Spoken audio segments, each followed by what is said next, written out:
welcome back to The Mom's View. Today we have with us a real live teenager in the flesh. How old are you? I'm 19. Just turned 19, Gemini. This is Imani Crenshaw. She is a recent graduate of high school, and she works with an amazing organization called GLOBALGIRL Media. And we want to hear all about it. We have great viewer questions, but first we want to just hear a little bit about you. Tell us about yourself and how you got involved with GLOBALGIRL and what it is. Okay, well, I just graduated high school in 2011, and now I go to El Camino College. I'm studying broadcast journalism, and I'm loving every minute of it. So in the summer of 2010, 2011, I joined this awesome group called GLOBALGIRL Media, and they train young girls in journalism and media, and we learn how to use cameras, microphones, editing, anything you could think of, the whole aspect. So we learn how to tell our own story. It's basically giving young girls their voice in the world, and we're really pushing hard that we learn these skills now so that when we become older and get in these situations, we can let the world know how we feel, and this is my voice and this is how I feel about it. And we train these girls how to use all the equipment, and right now we're in Morocco, South Africa, Los Angeles, and we're starting brand new in Chicago. Wow, exciting. How were you, and how did you become a part of it? Was it like a flyer going around at school, or? Well, my mom, shout out to her, she finds all these wonderful things for me. And she found it, and she was like, Imani, you have to join, you have to check it out. And at the Skirball Center, they have training. My mom was like, go check it out. They had already started, so I was a little nervous because, the girls already started, and I was like, I don't know them yet. I don't really know what's going on. And, I took a chance, and I went. The girls were awesome. They were nice. We bonded right away. We got started. And when I saw that we was hands-on, I was totally comfortable, and everybody was nice. And, that's how I got started in the program. That's so cool. Were you already interested in journalism before? Yeah, well, okay, when I was younger, I wanted to be a marine mammal scientist. I had this dream of working with the dolphins and the ocean, and I realized the math and science for schooling, I'm going to be in a school a really long time, and I don't want that. So I was like, what else can I do that I know I'm really good at? And I was like, I love to talk. I cannot stop talking. So I was like, well, maybe what can I do that has to do with talking and being in front of people? And I was like, well, journalism, being on camera, seeing the entertainment, the news. And I was like, this is exactly what I want to do, and I'm ready for it. And I've been doing everything, a driving force to push me to get to the point where I want to be as a journalist. Wow, you're amazing. Thanks. So driven. That's great. Yeah. Can you tell us about some of the what are some of the your favorite pieces you've done for GLOBALGIRL? Oh wow. Okay, one favorite piece we did was surfing in Venice. And it was awesome. Amy, our director, she took us, we put our wetsuits on, we got our surfboards, we ran into the water Baywatch style, and we hit the waves. It was so much fun. And we had a cute surf instructor to boot, so that was awesome, yes. It's always good to have a good-looking instructor when doing water sports. You see the nice abs, the toned body. See this? Another favorite one I did was the TEDx. You know the TEDx talks they have? They had one in Beverly Hills, and I was the only journalist there. And it was me and Amy. She did the camera and I did the interviews. So I was a little intimidated at first because I didn't know the women. I didn't know what was going on. I'd never been to a TED Talk before. But I said, Amy encouraged me. She said, Imani, you can do this. You have the power, you have the strength. You're a woman, so you do it. And then so, I just got to know the women. I interviewed an Egyptian journalist. She was awesome. She was amazing. She was so inspiring. And I also interviewed a soccer player. She overcame gender bias where she was from, and she became a professional soccer player. She was totally inspiring. I'm telling my story growing up in Afghanistan as a young girl and how I faced all the hardships and the challenges. And Lisa Ling, I believe that's her name. She was she was the MC for the program. And I did the interviews for the whole thing, and I felt so important. It was a lot of fun. So those are two of my favorite videos. That is amazing. Yeah.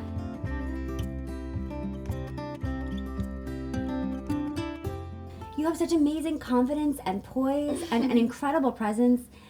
How do you think how did you get to be this way? Such a young age. I know. I was not like that when I was 19. I know. I don't know. I think it just started young. When I was young, don't talk to strangers. Oh, I talked to strangers. Hey, hi. I was in the shopping basket. Hi, Mom. Imani, stop talking. I'm sorry. I don't know. I just love to talk. I'm comfortable with myself, and I think that's really important because if you're not comfortable with yourself, you can't really say anything, and you just it's uncomfortable situations, but I become very comfortable with myself and who I am. And I don't know, confidence is very key, especially as a woman. If you don't have confidence, you're about this small in the world. So your confidence makes you huge, makes your voice bigger, and it's just really important. That is so impressive. So tell us about your family. Like, what kind of an atmosphere or background did you grow up in? Well, I was born at Cedars-Sinai Hospital, and I grew up in Silver Lake. Oh, Yeah, Silver Lake, I love it so much. Silver Lake is awesome. The community, the culture, so much fun. And my mom and dad, and I had a brother, he passed away when I was young in elementary school. My brother was awesome. His name was Andre Crenshaw. My dad's name is Andre as well. And just to learn from him, he was involved in Boy Scouts and all kinds of things. And I grew up seeing him do these things. I was like, you know what? I want to do these things too. So I was involved in Girl Scouts, sports, softball, cheer, water polo, all kind of, yeah, I cheer at El Camino right now, going on the 2nd year. It's so much fun. Awesome. Cool. Yeah. And you're a cheerleader right now? Yeah. I want to come watch you. Yeah, El Camino football games. Fun. I'll invite you guys. Yeah, you have to come. Yeah. But yeah, so I grew up with my mom and dad. And right now we live in Torrance, California, and they're definitely driving forces, pushing me every day. You know, parents get nagging, but when you listen to what they're saying, you realize they're actually nagging for good things that you're not doing. So I love my parents, and they've definitely helped me. They've helped me. They've encouraged me. They've helped me. They put me in the right places, and I love them for that. So you mentioned, your brother passed away. So it sounds like you've definitely had things in life that could have held you back. Yeah. That could have pulled you down. Yeah. So do you have any advice for young women out there that might be struggling with having confidence and having a voice? Like, what would you say? Well, I would say to really get to know yourself, because if you don't know yourself, then you're lost. So just focus on who you are. Look at yourself in the mirror and recognize the things, your hair, your skin, is it like, just get comfortable with yourself, because when you're comfortable with yourself, you can be comfortable around others. And confidence comes from just being aware and knowing who you are, where you are in the room, instead of focusing on, oh, look at her over there, she's so pretty. Look where you are. Look how pretty you are where you're standing. She could be doing the same thing looking at you. So instead of focusing on other people, make sure to focus on yourself and know who you are and be comfortable with it. I love that. That's great. That's such very good nice. advice. Yeah.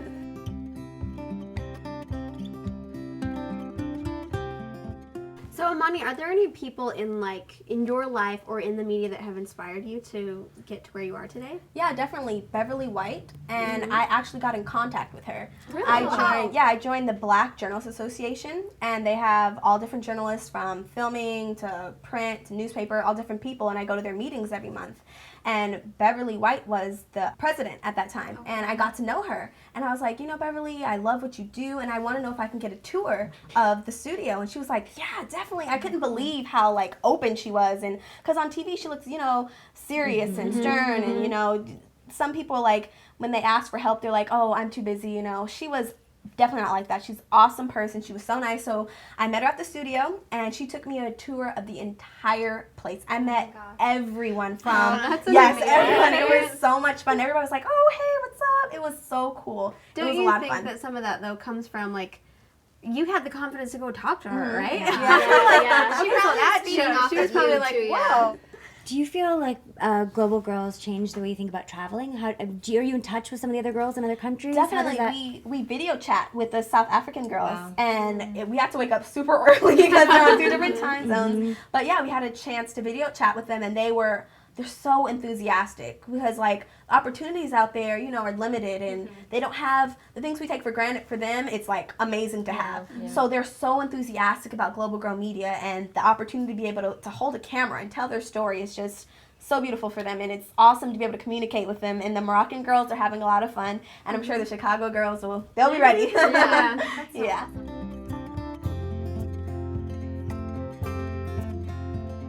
I'm so glad that you're here, and we've spent a lot of time talking about what you do and the organization, because I think I even have more questions we could ask. But let's move to some of the questions that the viewers have asked us to talk about, and one of them is about sexual health. So a lot of viewers have wanted to know. Big topic change. Here we go. I went into that so gracefully. Yeah, sexual health. No. It's a great thing to talk about with a real life teenager, you know, because I think a lot of people spend time, politicians, parents saying, oh, this is how we should teach girls about sexual health. And today we're really focusing on girls and women and issues that, you know, pertain to us. And a lot of people who aren't on the ground with it have a lot of opinions about what needs to happen and how people are taught. So I want to hear, I think everybody wants to hear a discussion. I mean, what should kids know and not know? Is it the school's job? Is it the parents' job? What about making contraceptives available? And where and how should that happen? Plus just an inside source of like just a high school life and how it is. Because I feel like I'm with it, but I've been out of high school for a long time. Yeah. So. Totally. Yeah. Go ahead. Sorry, I was going to say, I think it's definitely the parents' job. I mean, I think the school is there to help, and some parents might feel uncomfortable, but I think overall it's the parents' job to educate your children, and they should know everything.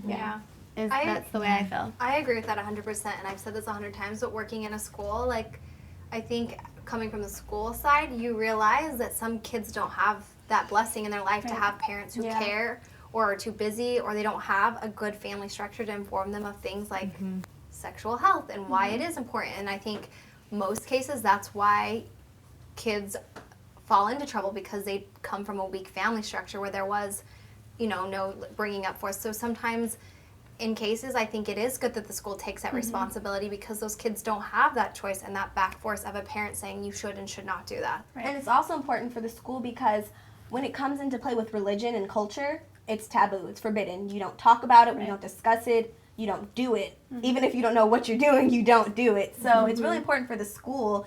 And even though the school funding, budget cuts, those sexual ed classes are being completely taken out. Completely. So it's kind of left to the friends, oh, well, what do you know about this? Well, I know all about it. Like, the information is false, and it's being spread, and they're telling their friends, and they're telling their friends. So wherever the information comes from, whether it be school, parents, it's important that they know. Because if you don't know, you're lost, and you're doing all kind of things. You don't know the dangers, you don't know the risks, and you're just stuck. So it's really important. How did it work in your school? When were you? My school, my school did not have a specific sex ed class, but we had people come in from like Planned Parenthood, and we had we had PowerPoints, we had presentations. It was like a week-long thing, and we learned about all the different contraceptives and how these things work. It was giggles, you know, and then like when we got out of class, it's like, oh, this is serious. Like, we don't want that. Did you see that picture? We don't want this. So, how old were you? What grade was that? Ninth grade. Okay. When that happened. And then I went to 2 different high schools. And then my second high school, my junior and senior year,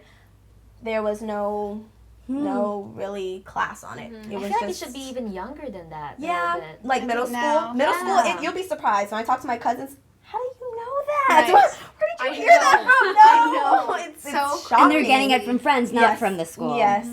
Did you feel like that? What did you feel about the timing of that? Were you like, I know a lot of this already? Yeah. Or what? Yeah. Well, it's like, okay, we knew what it was. We didn't know the dangers. We didn't know how we can get it. We didn't know how to prevent it. But we knew about it because we talked about it all the time. We have older brothers and sisters who are doing it. So and we're trying to, what are you guys doing? So we knew what it was, but we didn't know the dangers of it or the risks. It seems like I've talked to quite a few people like in the last few months, and it always comes up like kids that have sex around like 12 and 13.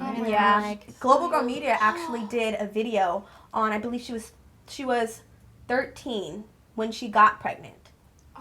And we did a video. It's on the Global Girl Media website, and we interviewed her child. We did like basically a day in her life, what she does, how she wakes up, how she handles it. And when we first heard, we were just like, oh my God, how does that happen?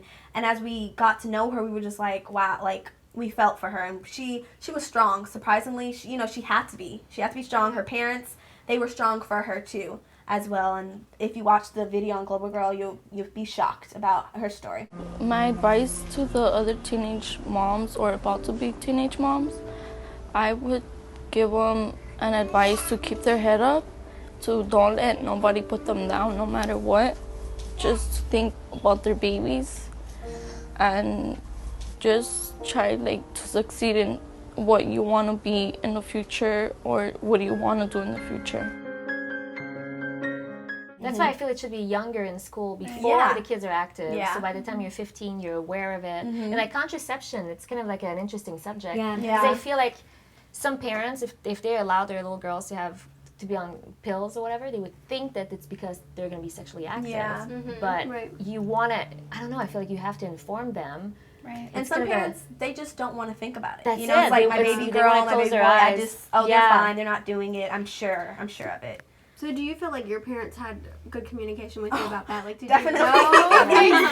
Your face just said a million words. Too much. Definitely, because TMI, yeah, I was raised in the church as well, and you know the rules, no sex before marriage. My parents really pushed that out. They even movies, you know, scenes like Imani, you know, da da da da. They always have something to say when like the sex scene comes on or something, and they're not saying it in a way like don't have sex, you da da da. Like they're doing it in a caring way, saying like we want you to be safe, we want you to be healthy. I think it's all about the way the parent presents it to the child. If they sit them down in a room, closed door, look, this is the birds, and like they're not gonna, they're not. So the talk has, I'm sure it's different ways you can do it, but it's all about you have to know your child and the way they perceive the way you're talking to them, because all ways don't work for every child. It's some need more comfortable settings, some need videos, you know. So it's just about finding the way how to talk to your child about it. But either way, it's important that they know about it. What do you guys think about the argument? Obviously, we hope that this sex education comes from parents, but what do you think about those parents who do not want sex education in the schools and the growing movement of conservatives who want to ban it altogether because they think that even talking about it or educating about it will encourage it? I mean, where do you guys stand on? Some people feel strongly that parents have the right to do it in the way they want to, and if they don't want to ever, no one should force them to, and it shouldn't be in the schools. I don't agree with that at all. I think something that I scary. like appreciated about our curriculum, because I taught health for a while and we did talk about it, and it was hard for me because like I still giggle when it was like talking about like crabs or what, I mean just funny things that you're like, oh, like, Crabs and are funny. like I'm supposed to be teaching these, Crabs but are like so they funny. would go into like detail about like a wiener and like parts of it and like your said ovaries wiener. and, like, you know what I'm saying, like they went into it and I thought it was good, but there was a notice sent home to the parents saying we are going to be discussing these topics. If you feel that it is something you don't want your child to be a part of, let us know, send us in by this date, and while the discussion comes up, your child will be sent to another class to be reading on the computer, doing something educational, but will not be a part of the discussion. So I think Did maybe that happen? Were there kids who... yeah, there were a couple that, and I felt that, you know, and I thought that they were good kids, and I think that, you know, if that's a parent's choice, it's a parent's choice, but I think more than anything, parents need to know that whether you like it or not, it's in the hallways, it's in the locker rooms, it's on the internet, it's everywhere these kids go, you can't escape it, and we even had parents say, yeah, that's okay if my kid's there, can I come sit in and listen? And we're like, bless your kid's heart, but sure, you can come and sit and have a discussion, you know? And so I like Kayli said, I think that it's naive of them to think that they can escape it, because they can't. They're gonna hear about it from other kids. You might as well just inform them. Right. And I think as far as parents feeling like they want to teach their own children, they need to keep in mind that some parents don't feel comfortable doing that, and these other kids need that at school. Yeah. They need to be educated, so. It's like sending your child into the world, like, with the tools they need. Like, don't talk to strangers, always have money for a cab. It's like, you can't be there side by side with them when they're going out, but you can tell them the things to do, the tools. Just like you can't decide if your child's going to have sex or not, but you can give them the tools so they can make the right decisions. It's like a baby, don't touch the fire, it's hot. Like, there's like you're principles teaching it, and but if little they things. touch it, okay, they touched it, they burn themselves. Hopefully they'll learn not to do it again. Yeah. And you taught them not to do it. So you did your job, but it's human nature for us to make free will, our choices. Yeah. I grew up in San Francisco, so I mean, I feel like sex education was part of kindergarten almost. It was never anything taboo for us, but I know it is a really big issue. I mean, it becomes a political issue, an election issue, and a religious issue, but I think at the end of the day, it's a health, it really is a health issue. Health, and- yeah. Well, and it, like, talking about if your daughter came to you and wanted birth control, what would you do? Like, Right. Yeah. you know, would you? Prepared. It's a big sigh. It's so because hard. you don't want them to get pregnant because they're Well, probably we going to do it anyways. So Right. We'd probably sit down and talk about, okay, no, let's start from the top here. Yeah. Why do you Why? want this? You know. I just hope that So hard. through my like future children to come and my child now, that I can always just establish a relationship where I think kids are afraid. They're afraid of how their parents are going to react, and they're afraid of, so out of fear, they like the communication is broken down and they don't talk to their parents. And I kind of felt that way too. I was a little embarrassed, and so I hope I can maintain that relationship with Cooper and make him feel like he can tell me anything in the whole entire world, and that I can do my job as a parent, making him, like, letting him know I feel open. But if he did do something wrong, I'm going to hear him out, but there are going to be consequences. Yeah. And I think there's a way of maintaining and being able to do that. Finding that perfect balance, I don't know the solution yet. That's what I'm hoping for, so that I think if kids trust us, they can turn to us. Yeah, and then my question is, how do you find the balance between being your children's friend and being the parent? Because as a friend, you know, oh, I can come to you, talk about anything. As a parent, that's where the fear comes in. So it's also that balance of being the friend, but being the parent at the same time.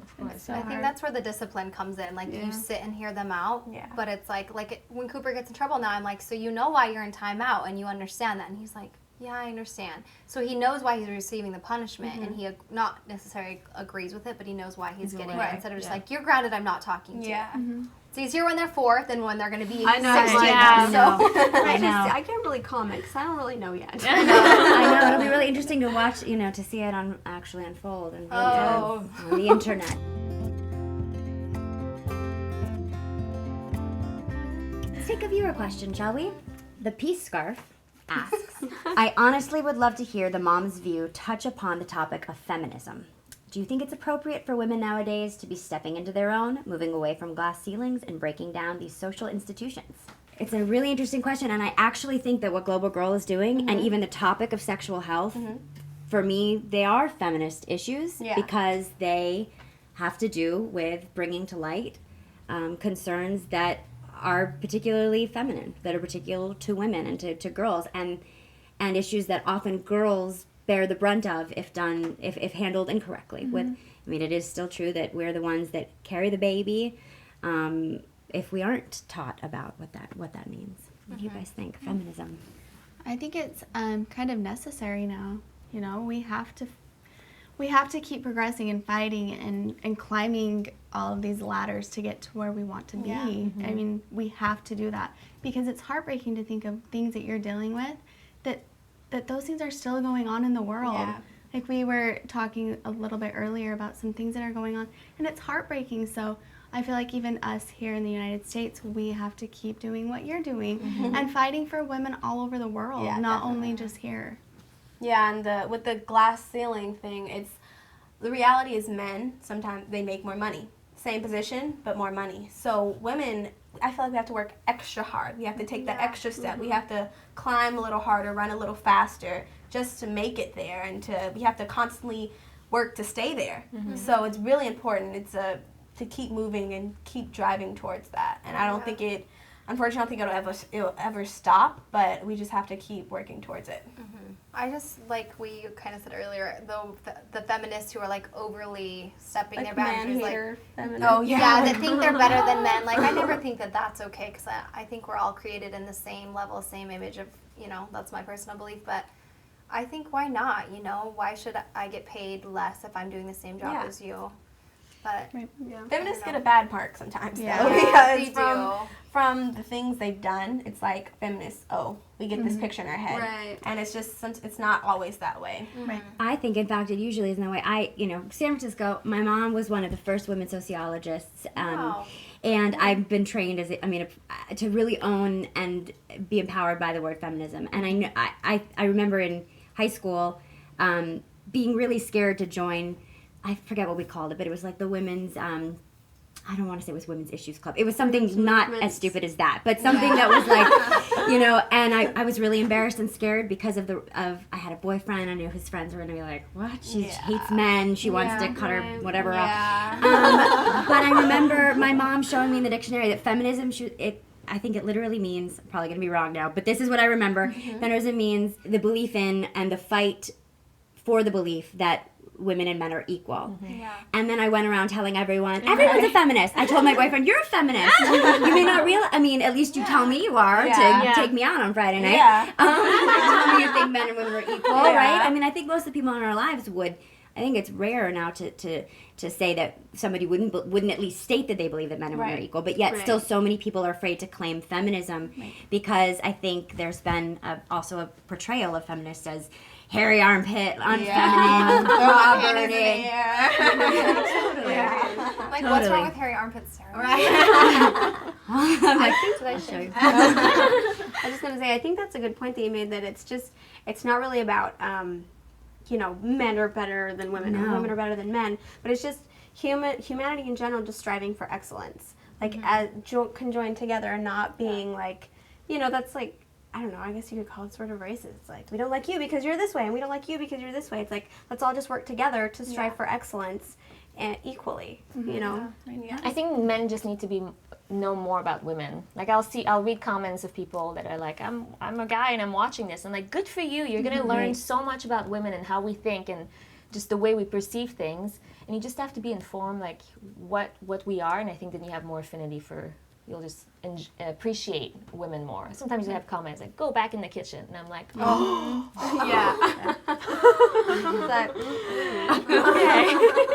I'm like, because I could make you probably a peanut butter and jelly sandwich, and that's about it. So you want me in the kitchen, sure, but you may be able to cook better than me.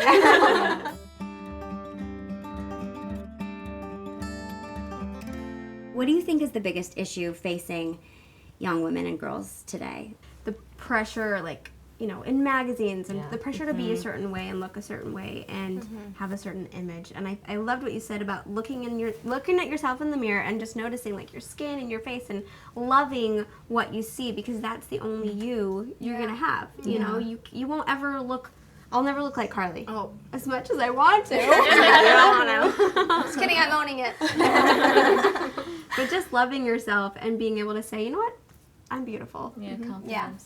I think one of the biggest unseen issues is competition between women. Yeah. We step in a room and instant competition. It's like a pool of piranha. Right, exactly. And it's just, we all deal with it, even from elementary school. It's like, oh, my pigtails have to be cuter than hers. It's like, it happens, it's natural, but we don't really talk about it. We don't really say that's an issue. It's eating away at us, and it's dividing women when we really need to be coming together. Instead of pushing each other away, we need to be pulling each other up. And the competition with the hair, makeup, nails, clothes, it has to stop, because it's really setting our minds on a different track. It's distracting us from school, work. It consumes us. So the competition has to just end, and it has to be known that we're doing it. Right. I was sitting at a restaurant just a couple of days ago with a bunch of women that were in their 50s and 60s, and they were talking bad about other women and like, oh, look at her purse, oh, look at her hair, oh, she definitely got her facelift. And I'm like, we're still doing this at this age? It's so sad. Yeah, that's the thing, like, we do it, but we don't talk about it. It's like, oh, yeah. But it's like, we don't say that we're doing it. And to stop something, you have to acknowledge that you're actually doing it. Right. And no one wants to acknowledge that they're talking bad about someone. So it's difficult to talk about and to own up to, but I think it's something we have to do. Right. So true. I think what women need to realize, and this is actually everybody in general, but like, what are you going to be able to take with you after this life, or whatever you believe in? At the end of the day, can you take everything, like all the things that we purchase with us? No, you can only take your acts and like who you've made yourself on the inside. And sometimes that's so hard for me not to get wrapped up in clothes, like anything that that women get wrapped up in. But it's like, I want to be beautiful on the inside more than I do on the outside. Like, I want to be known for my acts, not like my style or who, what I'm looking on the outside. Because that fades. That fades when you lose the beauty, the long hair, the cute nail beds, anything. You have what you've become in your old woman or whenever it happens. And that's what you're left with. And that's what you have to live with until it's your time to pass away. You are so wise. I was thinking about education being, and so many places where women aren't encouraged or allowed to get the same education that men receive, and at the same time my mind was going, look at this amazing specimen. Your mama did good. Your mom and dad did good. And I'm so grateful. Thank you so much for coming to talk to us. I'm so glad I was able to make it and talk to you. We want to keep hearing about the work you're doing and see videos and get information. We'll share it with our viewers about what you're up to. Definitely. And how your bright future, I think. Thanks, guys. Thank you for watching. Come back next week. Go to our Facebook page. Go to Twitter. I look to Colette to help me remember all the things to say right now. Well, we do have a giveaway. Yes, we For the do. week on Facebook. And to get the giveaway, we're going to give away a camera, right? Yes, a We're camera. giving away a camera. So you can record the world around you from your perspective, just like Global Girl Media encourages women to do. And our Facebook question that we want you to answer is, what are you doing in your life today to push through that glass ceiling and to reach for excellence? Thanks, guys. Leave your comments and questions below, and we'll see you next time. See you later. Bye.